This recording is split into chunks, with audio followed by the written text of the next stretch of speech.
Hello everyone, पीछे simplify channel में आपका स्वागत है। आइए 3 सितंबर के डेली करंट अफेयर्स को शुरू करते हैं।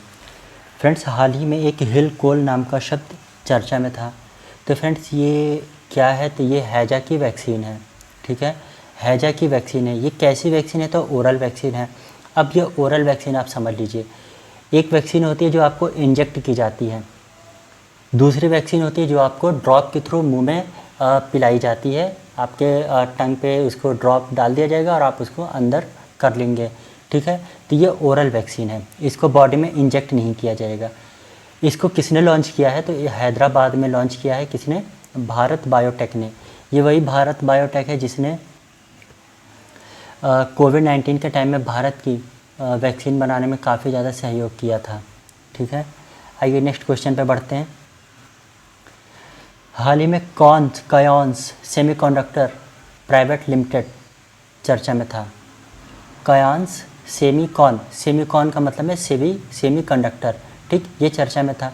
क्यों चर्चा में था? तो इसकी एक यूनिट है जो कि ओपन हुई है। कहाँ पे? गुजरात के साड़ंद में। ठीक है, अभी इतनी चर्चा में क्यों है? तो क्यों इसको चर्चा में होने का जो मेन कारण है, प्राइम मिनिस्टर मोदी की अध्यक्षता वाली कैबिनेट ने इसको मंजूरी दे दी है। अब आप समझ लीजिए कि सेमीकंडक्टर होता क्या है। वैसे तो आपको पता होगा, लेकिन फिर भी बता दे रहा हूँ। जो फ़ोन होते हैं, लैपटॉप्स होते हैं, ठीक है, इसमें जो एक आप वो देखते हो, चिप देखते हो, उसी को कहते हैं क्या चीज़? सेमीकंडक्टर। ठीक, इसी की एक यूनिट इस्टेब्लिश की जाएगी गुजरात के साड़न में, जो कि पीएम मोदी की कैबिनेट ने इसको पूरा अध्यक्षता मतलब उन्होंने अप्रूवल दे दिया है। अब ये सेमीकंडक्टर जो मिशन है इंडिया का, ये कब स्टार्ट हुआ था? तो 2021 में स्टार्ट हुआ था। कब स्टार्ट हुआ था? 2021 में स्टार्ट हुआ था। क्योंकि आप जानते ही हो कि उधर ताइवान पे एग्रेशन दिखा रहा है चाइना, और पूरे ग्लोबल मार्केट का लगभग 95% सेमीकंडक्टर जो मैन्युफैक्चरिंग करता है वो कौन करता है? तो वो ताइवान करता है। तो इसी को मद्देनज़र ताइवान पे अगर चाइना एग्रेशन करने के बाद उसको टेक ओवर कर लेता है, कब्जा कर लेता है, तो उसके बाद ग्लोबल क्राइसिस ना खड़े हो जाएं, इसीलिए हर देश अपने अपने लेवल पे सेमीकंडक्टर यूनिट स्थापित कर रहे हैं। तो उसी के एक उसमें इंडिया ने भी स्थापित किया है। ये फ्रेंड्स नेशनल न्यूज़ में जाएगा, और ये तीनों न्यूज़ नेशनल न्यूज़ की है। ठीक है, नेक्स्ट क्वेश्चन पे आ जाइए। हाल ही में चर्चा में रहा SIG 716 राइफल। ठीक, SIG 716 राइफल। अब ये चर्चा में क्यों है फ्रेंड्स? तो ये चर्चा में इसलिए है कि इसकी खरीद के लिए समझौता हुआ है इंडिया और USA के बीच में। ठीक है, इसकी खरीद के लिए इंडिया और USA के बीच में एग्रीमेंट हुआ है। टोटल 73 असॉल्ट राइफल्स इसके तहत खरीदी जाएंगी।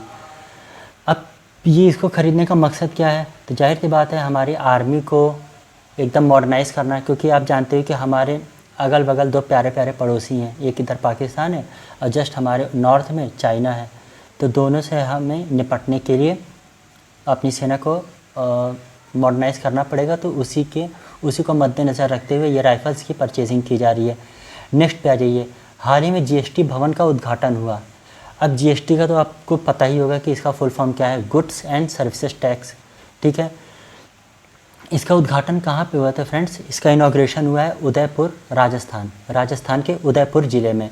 किसने किया है? तो जो फाइनेंस मिनिस्टर हैं निर्मला सीतारमण जी, उन्होंने किया है। अब थोड़ी सी हम इसकी हिस्ट्री और थोड़ा सा पॉलिटिकल मतलब संवैधानिक इसका स्टेटस जान लेते हैं। तो जो GST परिषद होता है, इसके बारे में हमारे संविधान के आर्टिकल 279 क्लॉज A में दिया हुआ है। और जो GST है, GST परिषद का काम क्या होता है कि किस पे टैक्स लगाना है, किस पे टैक्स बढ़ाना है, किसको लग्जीरियस आइटम में ऐड करना है, किसको लग्जीरियस आइटम से रिमूव करना है, ये चीज़ें तय कौन करता है? तो GST परिषद करता है। और इसका हेड कौन होता है? तो भारत का फाइनेंस मिनिस्टर, जो कि प्रेजेंट टाइम में कौन है? निर्मला सीतारमण जी हैं। और जो GST के बारे में प्रावधान है, प्रोविज़न है, वो है आर्टिकल 246 A में दिया हुआ है। ठीक है, अब ये जो GST के बारे में मतलब GST को स्थापित करने के लिए किसने सिफारिश की थी? तो विजय केलकर समिति ने सिफारिश की थी। जीएसटी हमारे देश में कब लागू हो गया था? तो 1 जुलाई 2017 को हमारे देश में जीएसटी कम्प्लीटली लागू कर दिया गया था। ठीक है, आइए नेक्स्ट क्वेश्चन पे बढ़ते हैं। ये फ्रेंड्स, ये तीनों क्वेश्चन जो थे ये नेशनल न्यूज़ में जाएंगे। आइए नेक्स्ट क्वेश्चन। हाल ही में चर्चा में रहा प्रधानमंत्री जन धन योजना। अब ये चर्चा में क्यों था फ्रेंड्स? तो हाल ही में इसने 28 अगस्त 2024 को अपने 10 वर्ष पूरे किए हैं। और इसको लॉन्च कब किया गया था? तो इसको लॉन्च किया गया था 28 अगस्त 2014 को। फ्रेंड्स, ये इंडिया की क्या पूरे विश्व की अब तक की सबसे सक्सेसफुल योजनाओं में से एक है, क्योंकि इस योजना के तहत अब तक की टोटल 53 करोड़ अकाउंट्स ओपन हुए हैं। मतलब 53 करोड़ अकाउंट्स ओपन हुए हैं। और ये जो ओपन हुए हैं अकाउंट्स, इसमें लगभग 56% अकेले फीमेल्स के अकाउंट हैं, मतलब महिलाओं के अकाउंट हैं। और 53 का 56% आप निकालो तो 30 करोड़ फीमेल्स के अकाउंट ओपन हुए हैं। अब ये इतनी सक्सेस क्यों हुई है? तो जो भारत सरकार जितनी भी स्कीम्स लाती है, ठीक है, तो उसको एक चैनल है, उसको कहते हैं डीबीटी, डायरेक्ट बेनिफिट ट्रांसफ़र। ठीक, मतलब जैसे मान लीजिए कोई महिला है, उनके अकाउंट में मुझे लाख रुपए, मतलब सरकार की कोई योजना है उसके तहत लाख रुपए सेंड करने हैं, तो डायरेक्ट उनके अकाउंट में ये सेंड कर दिया जाएगा। जितने भी मीडिएटर थे जो पैसा खाते थे बीच में, सबका काम बंद हो गया। मतलब अब मीडिएटर रह ही नहीं गए। अब ये जो इतनी सफल ये स्कीम है, इसके तहत जान लीजिए कैसे ट्रांसफ़र किया जाता है। गवर्नमेंट ऑफ इंडिया जो स्कीम्स चलाती है वो कैसे, कौन कौन इसके तहत वो पैसे ट्रांसफ़र करते हैं। तो जैसे विधवा पेंशन योजना हो गया, ठीक है, युवाओं को कुछ पैसे देती है गवर्नमेंट, उसके तहत ये डायरेक्ट अकाउंट में सेंड करते हैं। तो आप जान सकते हो कि जो वेरियस स्कीम्स हैं जिसके तहत फाइनेंशियली सपोर्ट किया जाता है भारत के लोगों को, चाहे वो महिलाएं हैं या वृद्ध हैं, ठीक है, उनके अकाउंट में डायरेक्ट पैसे ट्रांसफ़र करके इसका लाभ दिया जाता है उनको। इसीलिए सबसे सक्सेसफुल अभी तक की मानी गई है। आ जाइए नेक्स्ट क्वेश्चन पे। हाल ही में विश्व जल सप्ताह दिवस मनाया गया। ठीक, विश्व दिवस नहीं इसको कहेंगे, विश्व जल सप्ताह मनाया गया। अभी कब से कब तक सेलिब्रेट हुआ है? तो 25 अगस्त से लेकर 29 अगस्त तक। इसकी थीम क्या है फ्रेंड्स? तो इसकी थीम है सीमाओं को पाटना। देखिए, थीम तो थोड़ी लंबी है, लेकिन हम इसका कीवर्ड इतना ही याद कर लेंगे। अच्छा, जितनी लंबी थीम हो, हमको छोटा सा अगर ये भी पता है तो हम उसको आसानी से टिक कर लेंगे। तो इसकी थीम क्या है? सीमाओं को पाटना। ठीक है, इसी के तहत विश्व जल दिवस कब मनाया जाता है? तो 22 मार्च को मनाया जाता है एवरी ईयर। आइए नेक्स्ट क्वेश्चन पे चलते हैं।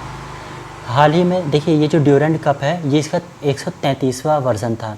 मैंने जो 1 जनवरी से लेके 30 जून 2024 तक का जो 6 महीने का करंट कराया था, उसमें मैंने इसमें आपको डिटेलिंग इसमें की थी, तो आप इसकी डिटेलिंग वहाँ कर लीजिएगा। इसको मैं छोटा सा ये समझा देता हूँ कि हाल ही में ड्यूरेंट कप 2024 किसने जीता है? तो नॉर्थ ईस्ट यूनाइटेड ने जीता है, वो भी पहली बार जीता है। ठीक है, इसमें इतना ही जानना है, बाकी डिटेलिंग आप उसमें जाके कर लीजिएगा स्पोर्ट्स वाले प्लेलिस्ट में। हाल ही में 2023-24 का सोयाबीन उत्पादन का डेटा जारी किया है किसने? गवर्नमेंट ऑफ इंडिया ने। इसके तहत भारत का जो मध्य प्रदेश राज्य है, ये सोयाबीन एक्सपोर्ट में नंबर 1 आ गया है। हालांकि ये नंबर 1 हमेशा रहता है, क्योंकि यहाँ पे सोयाबीन का प्रोडक्शन मास लेवल पे होता है, मतलब बहुत ही ज़्यादा क्वांटिटी में यहाँ पे सोयाबीन को उगाया जाता है। अब सेकंड पे क्या है? सेकंड पे प्रोडक्शन करने में कौन है? तो महाराष्ट्र है, और थर्ड पे राजस्थान है। ठीक है, ये डेटा आप ज़रूर याद रखिएगा। इसीलिए मध्य प्रदेश को सोया स्टेट भी कहा जाता है। यहाँ पे टाइगर्स की संख्या भी बहुत अच्छी खासी है, 785 यहीं पे है, इसीलिए इसको टाइगर स्टेट भी कहा जाता है। भारत का हृदय प्रदेश भी कहा जाता है। अगर आप ध्यान से देखो तो एकदम भारत के बीचों बीच में, जहाँ पे एक ह्यूमन बीइंग का हार्ट होता है, वैसे ही इसके मतलब भारत के बीचों बीच एकदम हार्ट की तरह ये बसा हुआ है, इसीलिए इसको भारत का हृदय प्रदेश भी कहते हैं। नेक्स्ट क्वेश्चन पे आ जाइए। ये आज का सबसे इम्पॉर्टेंट क्वेश्चन है, इसको बहुत अच्छे से ध्यान दीजिएगा। हाल ही में रेमन मैग्सेसे अवार्ड 2024 की घोषणा की गई। तो सबसे पहले जान लीजिए कि जो रेमन मैग्सेसे अवार्ड है ये किस नंबर का है, तो 66वें नंबर का है, ठीक है, 66 नंबर का है। अब ये जान लीजिए किनको किनको मिला है, तो प्राप्तकर्ता कौन है, हायाओ मियाकाज़ी, जैपनीज़ ओरिजिन के हैं, मतलब जैपनीज़ मूल के ही हैं, जैपनीज़ नागरिक हैं, पर्यावरणविद हैं। टोटल 5 लोगों को मिला है। तो बाकी के 4 भी देख लीजिए। नागू यने थी जो कि वियतनाम की हैं, इनको मिला है। कर्मा फुनतशो, ये कहाँ के हैं, भूटान के हैं, इनको मिला है। फिर डॉक्टर रूरल डॉक्टर मूवमेंट, एक थाईलैंड का एक मूवमेंट है रूरल डॉक्टर मूवमेंट, उसको मिला है।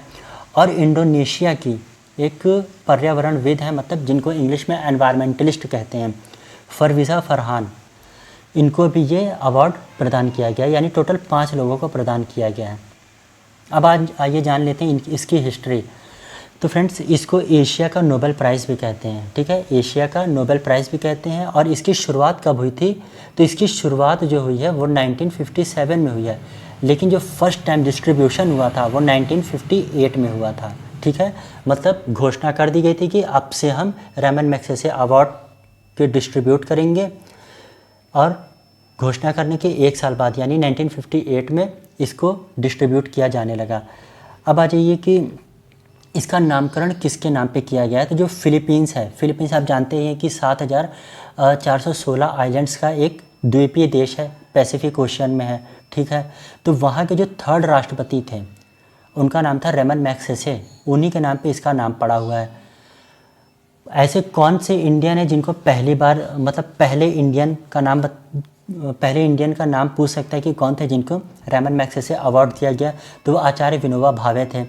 आचार्य विनोबा भावे ने आज़ादी के बाद कौन सा एक मूवमेंट चलाया था, प्लीज़ उसको कमेंट कीजिएगा, बहुत ज़्यादा एग्ज़ाम में पूछा जाता है, उसको आप कमेंट कीजिएगा ढूंढ के, और बहुत ही इंपॉर्टेंट। उसके तहत ये जान लीजिए कि भारत में, मतलब बहुत बड़े लेवल पे तो नहीं, लेकिन हाँ छोटे लेवल पे काफ़ी ज़्यादा चेंजेस आए थे।